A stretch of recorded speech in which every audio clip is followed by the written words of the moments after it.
Hi friends, అందరికీ నమస్కారం అండి. Welcome to అత్తమ్మస్ kitchen. ఈరోజు అత్తమ్మస్ కిచెన్లో స్పెషల్ ఏంటంటే చేపల పులుసు. ఒక్కసారి మా స్టైల్లో చేసి చూడండి, మీకు తప్పకుండా నచ్చుతుంది. సో వీడియోలోకి వెళ్ళి చూసేద్దామండి ఎలా తయారు చేసుకోవాలో.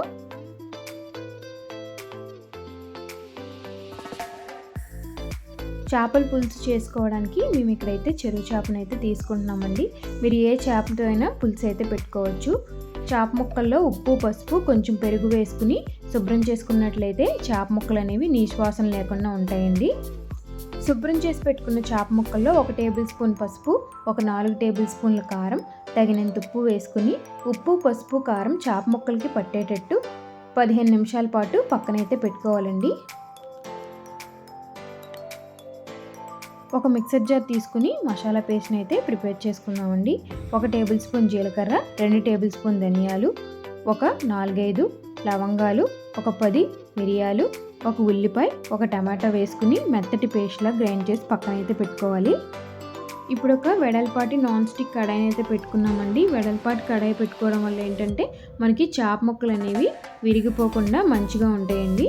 ఇందులోకి ఒక 5 టేబుల్ స్పూన్ దాకా ఆయిల్ వేసుకోవాలి. ఆయిల్ బాగా హీట్ అయిన తర్వాత 1/2 టేబుల్ స్పూన్ మెంతులు, 1/2 టేబుల్ స్పూన్ జీలకర్ర, 1/2 టేబుల్ స్పూన్ ఆవాలు వేసుకుని చిటపాట్లు ఆడిన తర్వాత మనం ముందుగా ఏదైతే పేస్ట్ చేసి పెట్టుకున్నామో ఆ మసాలా పేస్ట్ని అయితే ఇందులో వేసుకుని పచ్చివాసన పోయే వరకు మగ్గించుకోవాలి.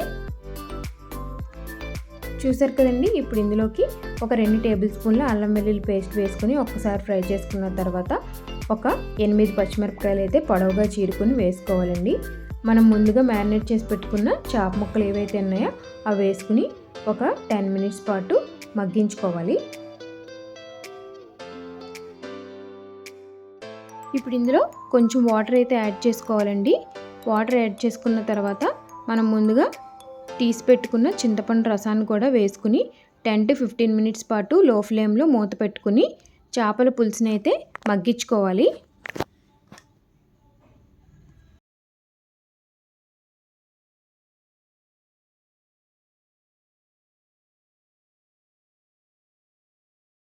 చూసారు కదండి. ఈ విధంగా మగ్గుతున్నప్పుడు మనం మసాలా పౌడర్ని అయితే యాడ్ చేసుకోవాలండి.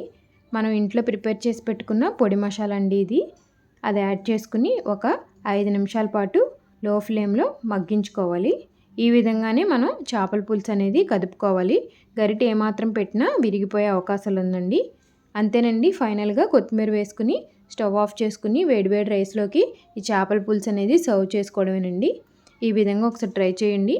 చాలా ఈజీగా అలాగే టేస్టీగా అయిపోతుందండి.